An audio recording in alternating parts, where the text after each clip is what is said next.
viewers, this is me Rabaha Imran and you're watching my YouTube channel. Viewers, सबसे पहले channel को subscribe कर ले, वीडियो को लाइक करें, शेयर करें और बेल आइकॉन ऑन करना मत भूलिएगा। जैसे कि आप सबको पता है कि इंडिया ने जो है वो 400 के राउंड अबाउट जो है वो स्कोर कर लिया है और विराट कोहली ने भी सेंचुरी से भी ज़्यादा स्कोर कर ली है और हिस्ट्री मेक की है। 50 सेंचुरी विराट कोहली की जो है वो कंप्लीट हो गई है और बड़ा ही खूबसूरत तरीके का आज का मैच था। आप देखते हैं कि बाजी कौन ले जाएगा। जिस तरह इंडिया ने स्कोर किया, परफॉर्मेंस दिखाई है, लग रहा है कि इंडिया जो है बाजी ले जाएगा और अब जो है आने वाला टाइम जो है वो बताएगा कि कौन जो है मैच विन कर जाता है और सेमीफाइनल खेलने के लिए आगे आने वाले टाइम में क्या इंडिया करीब करीब है या नहीं। तो आज हमने ज्वाइन किया है इंडिया से डॉक्टर अभिषेक मिश्रा जी ने। सर बहुत शुक्रिया हमारे व्यूवर्स के लिए आपने टाइम निकाला। थैंक यू रिवाहा जी, आपने मुझे इनवाइट किया, इसके लिए आपका बहुत बहुत शुक्रिया, बहुत बहुत धन्यवाद। जी बताइए, कैसी हैं आप? मैं ठीक हूँ सर, बड़े मसरूफ लग रहे हैं आज आप। हाँ, वो मैं थोड़ा सा मशरूफ था इसलिए कि मेरा जो है ये टी शर्ट कहता है रियल हीरो। क्या कहता है ये T shirt? Sir real hero ही है और मेरी टी शर्ट ये कह रही है अपना टाइम आएगा। जब पाकिस्तान जो है आउट ऑफ वो हो चुका है। ये बात सही है यार, वेरी गुड जी, वेरी गुड। टाइम आएगा। हाँ जी, हाँ जी, आप ही का टाइम आ रहा है। आप लोग कई टाइम है भाई, देख नहीं रही हैं। आपने यहूद और हनूद को मजा चखा दिया है। आप बताइए, चलिए।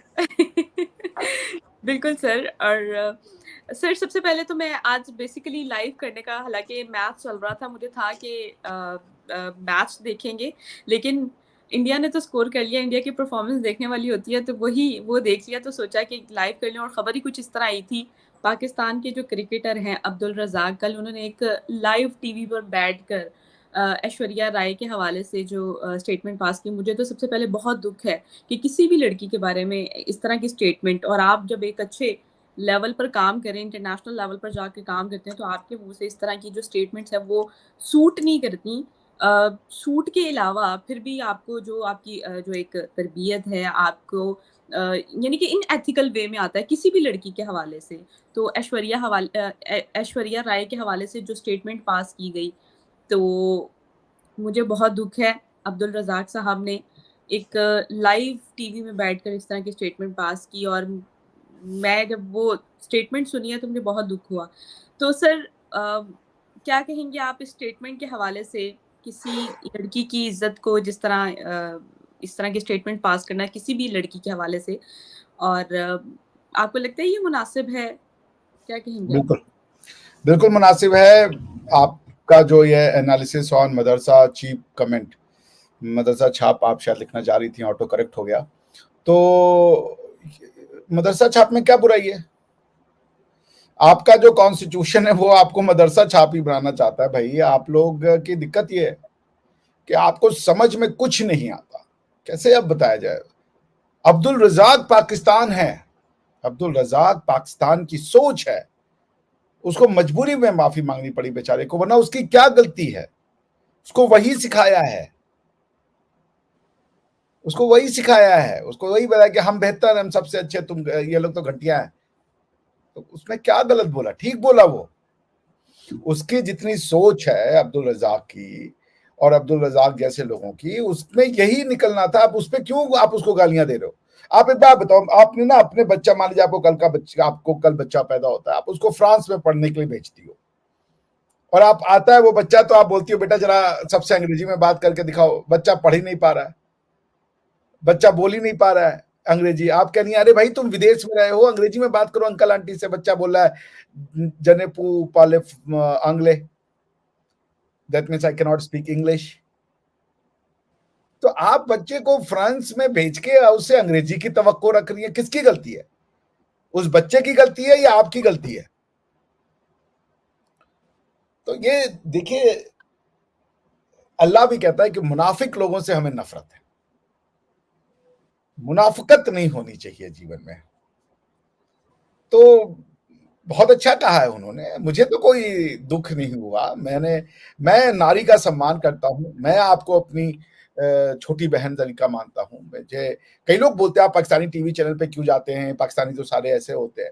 पर मुझे पता है कि आप जैसे अच्छे लोग भी हैं इस समाज में, और उन लोगों को हाथ बढ़ाना चाहिए। लेकिन आप देख लेना, आपके सामने है, का मतलब समझिए, वो कहना क्या चाह रहे हो, इसका लोगों को समझना चाहिए। मतलब वो कह रहे हैं कि अगर तुम ऐश्वर्या राय से शादी करोगे और सोचोगे कि अच्छा बच्चा पैदा हो जाए, नेक बच्चा पैदा हो जाए, तो कैसे होगा?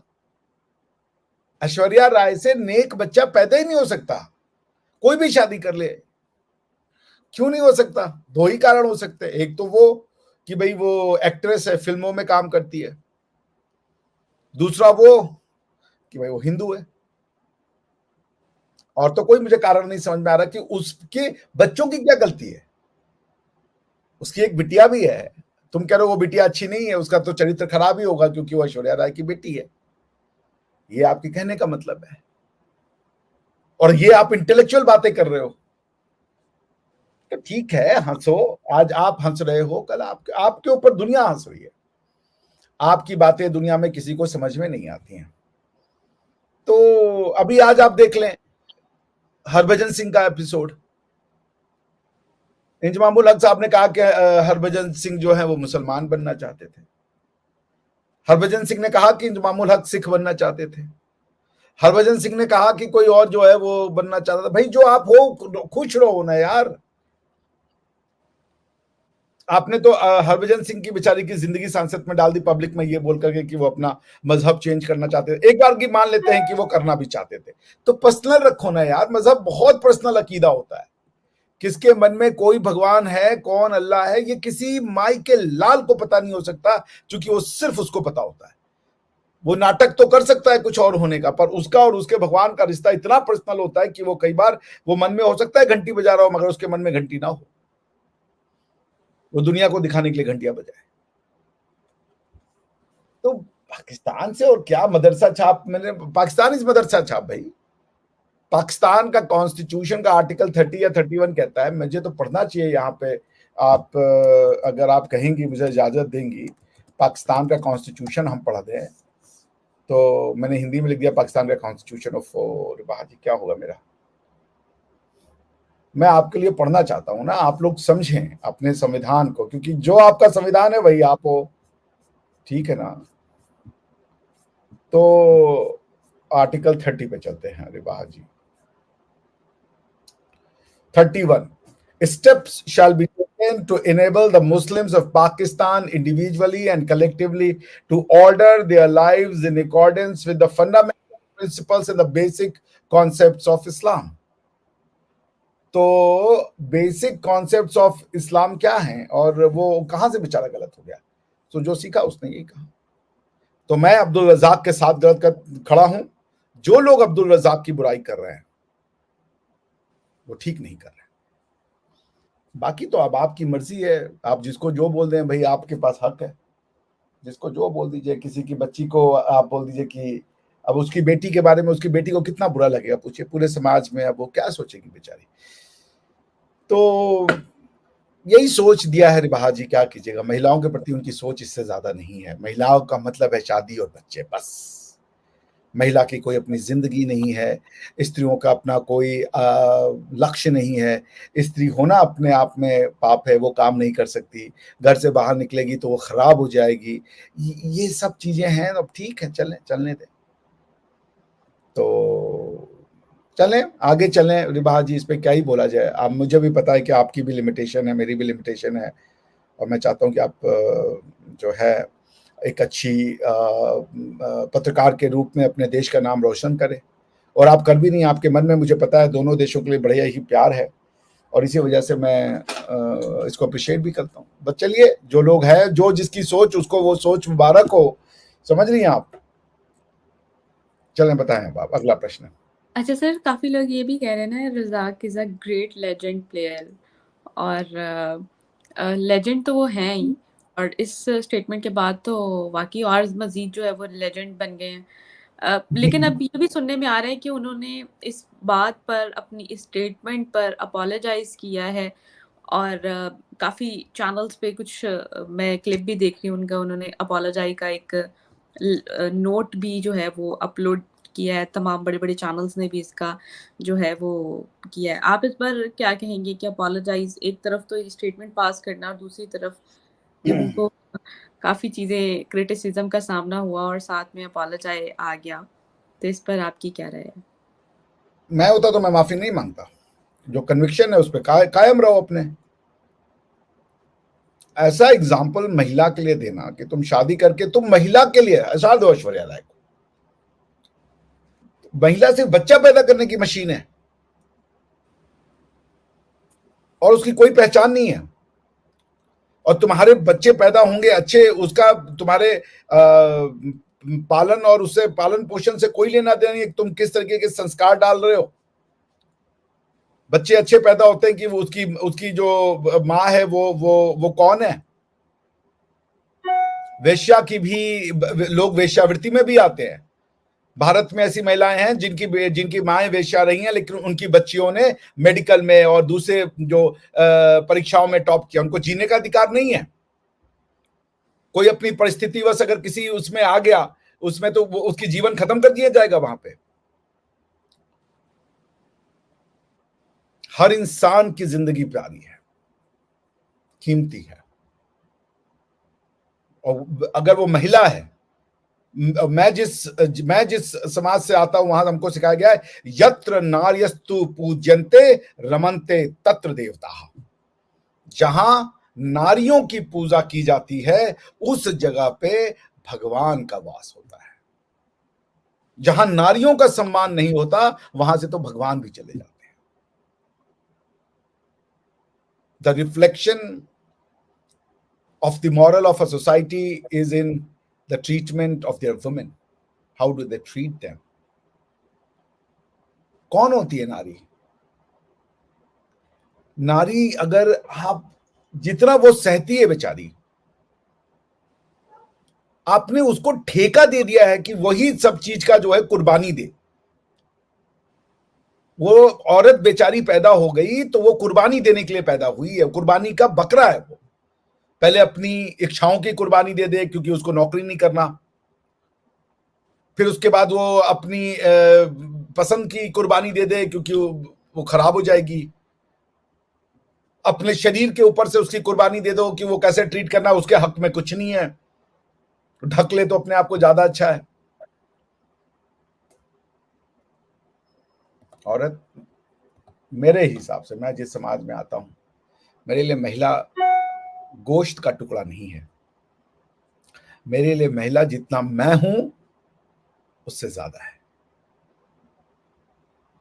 क्योंकि उसी ने मुझे जन्म दिया है। मेरी भी बेटी होगी, आपकी भी बेटियां होंगी,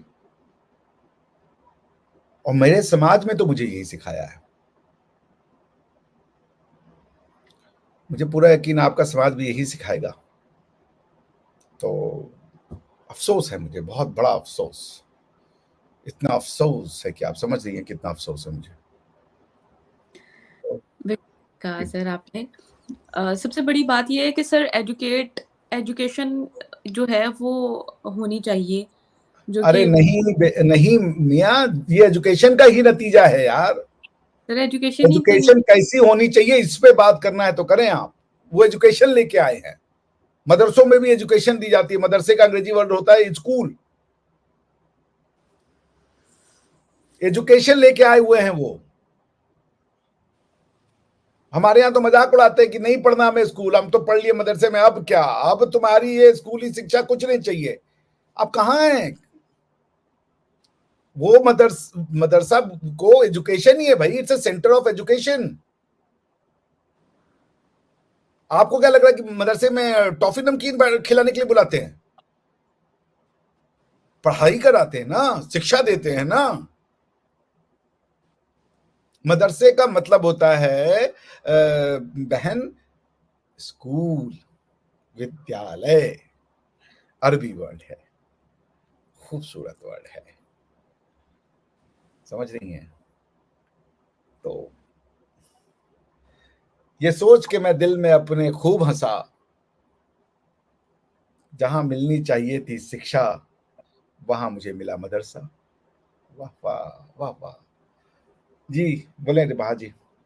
अच्छा सर, अब परफॉर्मेंस के हवाले से थोड़ी सी बात कर लेते हैं। न्यूजीलैंड और आपको पता है इंडिया का मैच चल रहा है। इंडिया ने लगभग 400 के करीब करीब जो है वो स्कोर किया है। और रोहित शर्मा और विराट कोहली की परफॉर्मेंस बहुत ही अच्छी रही। सेंचुरी जो है वो विराट कोहली की जो है वो कंप्लीट उससे ज़्यादा ही हो गई, उससे ऊपर ही किया स्कोर। क्या कहेंगे आप कि विराट कोहली ने 50th सेंचुरी जो है उसे अचीव कर लिया है, एक माइलस्टोन है, क्या कहेंगे आप इसको देखते हुए? क्या ही कहें, अब ये 4-4 हजार 5-5 हजार रन बन रहे हैं, क्या ही बोले यार रिवाहा जी। अरे ऐसा मैच हो जिसमें बॉलर भी कुछ करे। अब जे 2 सेंचुरी बढ़ गई है। सिर्फ 4-4 हजार नहीं, 4-4 सौ। अरे यार एक चीज होता है सरकाजम। आप तो यार बिग बैंग थ्योरी की वो है, क्या नाम है उसका, मैं उसका नाम भूल रहा हूँ। बिग बैंग थ्योरी में वो कौन था यार, वो जो शेल्डन, उसको सरकाजम ही समझ में नहीं आता। मैं कह रहा हूँ 4 हजार तक करेंगे सर, 400 रन बने यार। आप यार ये शाहरग होता है, ये दबा लीजिए आप। खुदा फिर का अब ये क्या खौफ है यार। कहते हैं? मैं अभी तो मजाक में पिक्चर देखी है आपने? यार मैं सरकाजम कर रहा हूँ कि 4 हजार रन बना लिए तो आप हमें सही करिए कि नहीं सर 400 रन बने, कहाँ अभी आए तो आप। 400 बनाया ना आपने सर, अभी की अरे बात। भैया वही सरकाजम था यार। आप ये वाली जगह ना, ये शाहरग है, इसको काट ले आप भाई। इंसान को सरकाजम भी करने आप नहीं दे रही है भाई, खुदा का खौफ करें आप। और आपसे एक अंकुर भाई साहब बार बार पूछते हैं, ये आपको एमफिल में एडमिशन ले लिया? नहीं लिया अभी, मैंने एडमिशन ले लूंगी जल्दी। हम्म। जरा बच पड़ी हुई है, एमफिल में एडमिशन कैसे लूं? हाँ, इनके भाई पिताजी की तबीयत इतनी खराब है, इनके पास खाने के पैसे नहीं बचते हैं। Can I can understand. So it's education he tough हो गई है, क्या कीजिएगा। हम्म। पैसे की एजुकेशन हो गई है रिवाज जी, पैसे से एजुकेशन कही जाती है। तो ठीक है भाई, क्रिकेट के परफॉर्मेंस पे बात करते हैं। 2 शतक पड़े श्रेयस अय्यर के और अपने विराट कोहली साहब के। विराट कोहली साहब एज यूजुअल वो शतक बनाने में महावीर हो चुके हैं, क्योंकि उनको उनको रुक के खेलना आता है, वो पिच पे समय बिताना चाहते हैं। मुझे लगता है रोहित जो है वो अपनी इतनी बड़ी टैलेंट का मिस यूज करते हैं। वो आते ही हैं 40-50 रन के माइंडसेट से कि हमें 40-50 रन बना के चले जाना है। अब आज वो जिस, मैं उनका बहुत बड़ा प्रशंसक हूँ। मैं विराट कोहली से ज्यादा रोहित शर्मा को पसंद करता हूँ, मैं सबके सामने एक्सेप्ट कर रहा हूँ इसको। मगर आज वो जिस बॉल पे उन्होंने शॉट मार के वो आउट हुए, उसकी जरूरत नहीं थी। आपने इतना अच्छा स्टार्ट दे दिया था, आपने 22 गेंदों पे करीबन 40-44 रन बना दिए थे। अब आप उसके बाद थोड़ा रुको तो यार। लेकिन नहीं, क्या कहा जाए। सो आप जो है अब इस पे क्या ही कहे। अब इतना मैं, अब आज अभी मैं देख रहा हूं कि 2 विकेट भी गिर गए। तो मुझे तो वाकई में लग रहा है कि वो इंडिया के समय में बॉलिंग में चिप लगा दिए, मुझे भी लग रहा है अब तो। ये तो समझ रही है, या तो वो पिच ना उल्टी कर देते हैं आईसीसी वाले। सही हो गया। तो आपको लगता है कि इंडिया जीत जाएगा आज के मैच में? अरे यार खुदा का खौफ करें। 400 रन बोर्ड पे है, 45 पे 2 हैं, और कितने ओवर हो चुके हैं? 10 ओवर हो गए हैं। 10 ओवर हो गए हैं, तो आप 400 में से 45 हटा दीजिए, 365, सॉरी 355। 355 रन बनाने 40 ओवरों में, तो 7 चौक 28। तो अगर आप देख लें कि अगर वो एक ओवर में, 40 ओवर है ना, एक ओवर में वो 9 रन बनाते हैं, 9 चौक 36। तो वो अभी से हर ओवर में उनको 9 रन बनाना है, तो मैच जीतेंगे वो। 9 रन बनाने का मतलब कि हर ओवर में कम से कम 2 चौका पड़ना चाहिए। संभव है, अनलेस अंटिल की कोई ऐसा एक शतकवीर आ जाए, जैसे कि मैक्सवेल ने किया था जादू। उस टाइप का कोई आ जाए तो there could be some sort of miracle, but otherwise things look pretty grim for New Zealand. I don't see, or I don't expect New Zealand to fare any well from here. So sir this सब match is pretty much in India's way now. Sir सबकी यही prediction है कि जिस तरह India ने performance दिखाई है और न्यूजीलैंड जिस तरह अभी तक परफॉर्मेंस दिखा रहा है, तो इंडिया ही जीतेगा। और देखते हैं कि आने वाला टाइम किसका होता है। फिर हम दोबारा लाइव करेंगे इंडिया की जीत पर। तो सर आपके वक़्त का बेहद शुक्रिया कि आपने हमारे व्यूअर्स के लिए टाइम निकाला। व्यूअर्स, सर के चैनल को लाज़मी सब्सक्राइब कीजिएगा। सर के चैनल का जो नाम है अभिषेक मिश्रा तक्षशिला के नाम से है, और अपनी राय अरे का ज़रूर आप, मुझे लग रहा है कि आप जय बार बोल रही हैं कि मुझे सब्सक्राइब कीजिए, लोग अनसब्सक्राइब करके चले जा रहे हैं यार। लगता है सर कोई कदर ही नहीं है मेरी बात की, मेरी बात की कोई वैल्यू नहीं है, उल्टा हो रहा है, लोग बात मान ही नहीं रहे। लोगों ने प्यार प्यार में कर दिया मुझसे। हाँ, हमें भी लग रहा है। अच्छा, एक मिनट, एक रजत मंडल साहब कह रहे हैं, उनका कुछ कमेंट है, उस पर बात कर लीजिए। अभिषेक सर, बाबर आजम ने कप्तानी छोड़ दिया है, इस पर थोड़ा बात कीजिए। जी राजा साहब, पहली बात तो आपका प्रश्न का बहुत बहुत धन्यवाद, शुक्रिया। देखिए, मुझे लगता है कि बाबर आजम एक अच्छे इंसान है, ठीक है ना, वो बड़े ही सौम्य हैं, बहुत ही सरल हैं और अच्छे टैलेंट है, इसमें तो कोई शक नहीं। He is a very promising talent for Pakistan, for cricket. और बट अब अफसोस ये है कि चूंकि टीम ने खराब खेला और सबके ऊपर ठीकरा फूटता ही है, उनके ऊपर भी ठीकरा फूटेगा, क्योंकि वो तो आप, मैं तो पढ़ा था पूरी की पूरी सिलेक्शन कमेटी को, आज जो है वो पाकिस्तान बोर्ड ने हटा दिया। तो देखिए, हो क्या रहा है कि पाकिस्तान, देखिए इस तरीके का कभी बैड लक इंडिया के साथ भी हो सकता है 2027 वाले में हम भी आ जाए लीग से। जैसे हम 1998 में या 96 वाले मैच में, मुझे अब याद नहीं है, या 2005-6 में, जब वेस्ट इंडीज में था, तो हम वापस आ गए थे। अब देखिए, वेस्ट इंडीज एक बहुत बड़ी टीम थी, आज वेस्ट इंडीज जो है वर्ल्ड कप ही नहीं खेल रही है, तो things can change, no, things can change rapidly. तो अब यही बात है कि अब बाबर, मैं उनका प्रशंसक हूँ, मुझे लगता है कि he is a good promising talent for Pakistan and for the world of cricket. Anyone who appreciates cricket must appreciate Babar for his talent and his temperament. But nevertheless, he is a casualty of Pakistan's gross mismanagement of its cricketing affair. Nothing can be, nothing more can be said regarding this. He was under a lot of pressure, tremendous pressure, for the abysmally bad performance or abysmally low performance of Pakistan's World Cup squad in India, and some head has to roll. So his head was rolled, or perhaps he offered to sacrifice his own head before it could have been, put under the guillotine. So what do you call it? It's a occupational hazard. If Pakistan would have won the match or won the series or won the World Cup, all the glories would have been at the feet of Babar Azam.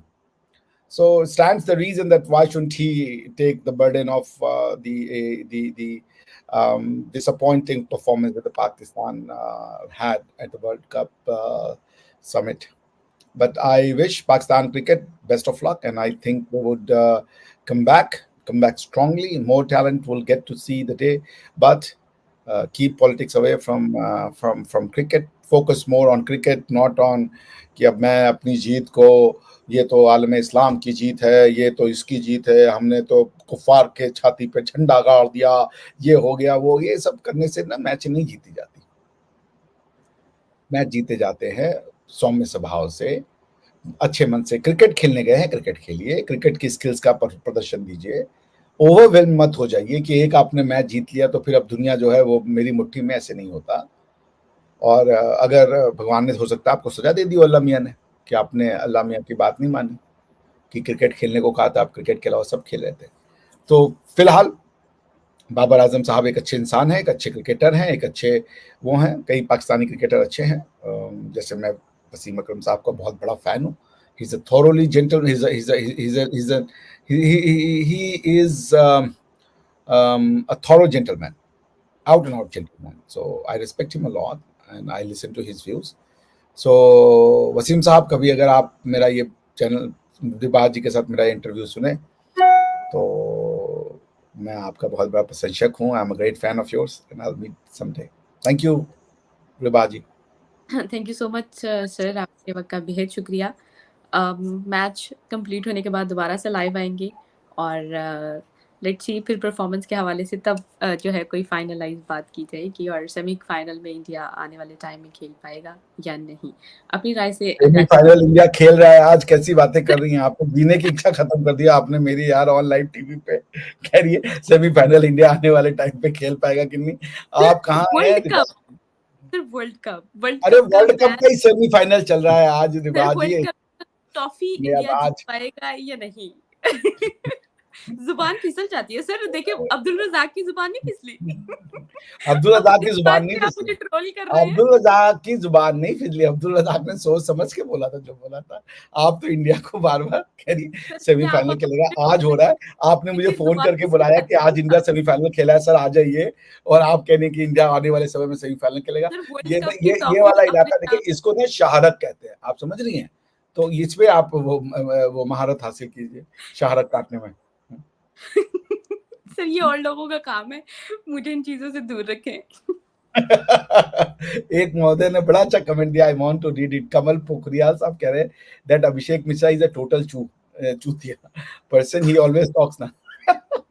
बताइए यार, आपकी वजह से मुझे क्या क्या सुनना पड़ा है। By the way, I am a professor. मैंने दुनिया में पढ़ाया, मेरी बड़ी तारीफें हुई है। भाई पोखरियाल साहब, आपको बुरा लगा इसके लिए हम आपका क्षमा चाहते हैं, बट लाइफ में थोड़ी बहुत हंसी मजाक होनी चाहिए। सही हो गया, बहुत शुक्रिया सर भाई आपका। आपको किसी ने कहा shame on you ribbon the title, भाई ये रिबाज जी का तो नहीं है, ये तो आपके कई जगह पे ये कमेंट लगा। आज तो मैंने कई जगह देखा।